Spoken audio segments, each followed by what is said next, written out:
आप मनन करना, बेटे को ये स्वार्थ है कि मेरे माता पिता की संपत्ति मुझे मिलेगी, मेरे माता पिता की संपत्ति, और ले कहाँ जाएंगे। बहुत से तो मैंने बेटा ऐसे देखे हैं कि अपनी मैया से एक जवाब दे देते, भाभी क्या तूने 9 महीना रखो तो कौन सी बड़ी बात है, किराया ले है। माँ से ये शब्द कहता है बेटा कि 9 महीना गर्भ में रखा है, मैया कहती है बेटा मैंने बहुत कष्ट सहे, तुम्हें कैसे पालो, तुम्हारे ऊपर बड़ी आशा है हमें, तुम हम दोनों की सेवा करोगे। पर बहू के आते ही बेटा बिल्कुल बदल गया, बहू के आते ही बेटा के पूरे जीवन का परिवर्तन हो गया। अब माता पिता घुटघुटा रहे, देख रहे, आस लगाए कि कब बेटा आए मेरे पास, हमें सुख दुख की बात पूछे। 9 महीना पेट में धरो है, बेटा सुख दुख कछु न पूछ रो, तो बेटा भी बहू के गमजे में कभी कभी बुद्धि बिगड़ती है। क्या कहता है, अरे तो क्या कर दिया तुमने, हमें पैदा कर दिया, तू कोई एहसान कर दिया, दुनिया करती है, दुनिया करती है। हाँ ये रामपाल भैया ये प्रैक्टिकली बातें हैं कि नहीं है, अगर गलत हो तो बताना। पैदा कर दिया तो कोई बड़ी बात नहीं, कोई एहसान नहीं है, और ऐसा नहीं है तो बताओ किराया दे देंगे जाको 9 महीना को ले ले। अरे पगले, अरे मूर्खो, तुम क्या माँ का किराया दे सकते हो? एक माँ की आज्ञा के लिए मर्यादा पुरुषोत्तम भगवान श्री राम, उठा लीजिए रामचरितमानस को, भगवान श्री राम ने एक माँ की इच्छा के लिए जंगल में 14 वर्ष बिताए। एक राजकुमार थे जिनके पिता राजा थे, लेकिन कैकेयी ने कहा भरत को राजगद्दी और राम को वनवास।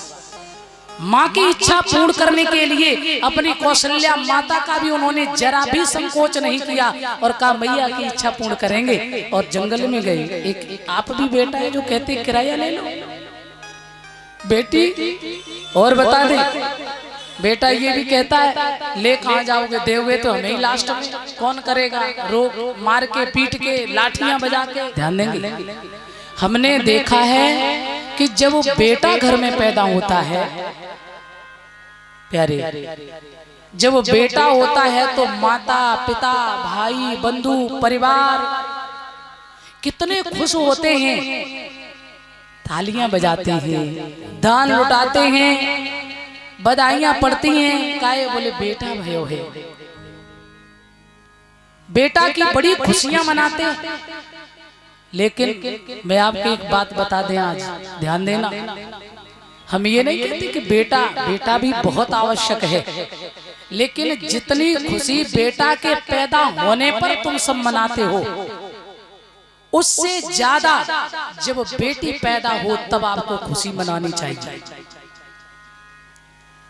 लोग क्या करते हैं, मैंने तो ऐसा अत्याचार देखा है, माताएं चेकअप करा देती हैं कि यदि बेटी है गर्भ में तो उसको हटा दो, यदि बेटा है तो बेटा नाम चलाएगा।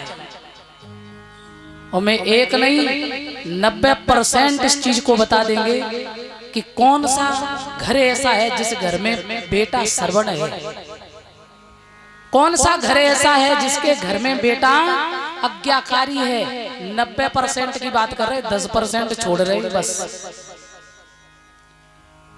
पिताजी अगर सेवा की बात कह दें, बेटी पैदा होती है तो घर वालों को ऐसा लगता है जैसे पराए घर को घूरो। हमने तो सुनी है, कानों से सुनी है, बेटी का भाव पैदा बहना, का भाव रिश्तेदारी में जैसे कोई बच्चा पैदा हुआ और बताओ क्या हुआ बहू के, अरे कुछ मत पूछो, ऐसा मुंह बनाएंगे जैसे कितना दुख है, अरे क्या बताओ बेटी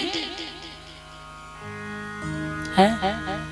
अच्छा तुमको कुछ दिन बाद आशा है कि हमारे बेटा की शादी होती है कि बेटा बड़ो हो बेटा की शादी करेंगे, तो जब बेटी तुम्हें अच्छी ना लग रही है तो तुम्हारा बेटा रड़ुआ फिरे तो फिर दुख ना करो।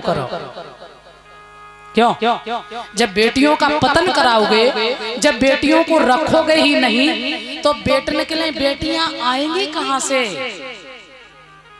है ये ब्रह्मा की सृष्टि का उल्लंघन है, ध्यान रखना। इससे बड़ा अपराध, ये सत्य है माताओं बहनों, इससे बड़ा अपराध दुनिया में कुछ है ही नहीं। हत्या करना, जीव की हत्या, जीव हत्या सबसे बड़ा पाप है? बेटा बेटी यदि पैदा होती है तो हम जिस बेटी के लिए रोते हैं, दुख मनाते हैं, पराए घर को घूरो आएगा भैया, अरे कहाँ तक जाके लें 10 लाख रुपया लाएंगे, कहाँ से इसके लिए व्यवस्था करेंगे। पर कभी आपने ये विचार किया है कि बेटी एक जो होती है ना, बेटी निस्वार्थ सेवा करती है, ये ध्यान रखना, और बेटा स्वार्थी होता है।